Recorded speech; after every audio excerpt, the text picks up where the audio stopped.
We had an opportunity for a rider. We wanted to look at somebody who had a bit of experience, who could jump on the bike and do a good job immediately. It came to my attention that Jake was available, they didn't have anything in the States, and so I gave him a call.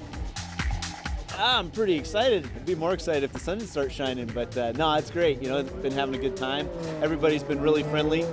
Whole paddock's been great. You know, it's been a really warm welcome coming over here, and obviously I'm having fun running around Knock Hill. He's done a lot of his career in the AMA Superbike series, and you know, it's been tough for him, I think, because he, well, in America they don't ride in the rain very much. So I think there's only a couple of tracks they use if it's wet, and you know, big learning curve for him coming up to Scotland and having 2 days of wet weather riding. But he's fitting in well, and I'm sure you know, he'll probably go quite well. You can go a couple of years without even seeing a wet session, so it's quite a bit of a change here. So far, the first 3 sessions have been very wet, and this morning probably the wettest. So we'll just keep going from here, and qualifying's coming up, and looking forward to it.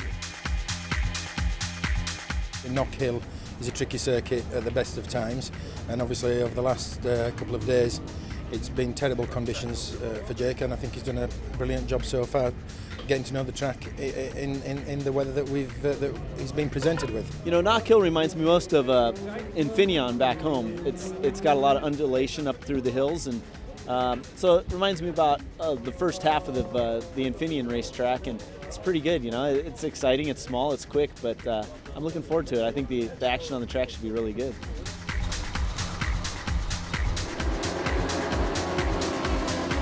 Yeah, it was pretty eventful the first weekend up here at Knock Hill. The weather threw every single condition you can imagine at us, and you know, in the end, both races ended up dry, and that was the only time I saw the track dry. So we definitely made some big improvements from the race 1 to race 2, and not quite happy yet. But you know, moving on to the next race, I think we're headed in the right direction for sure.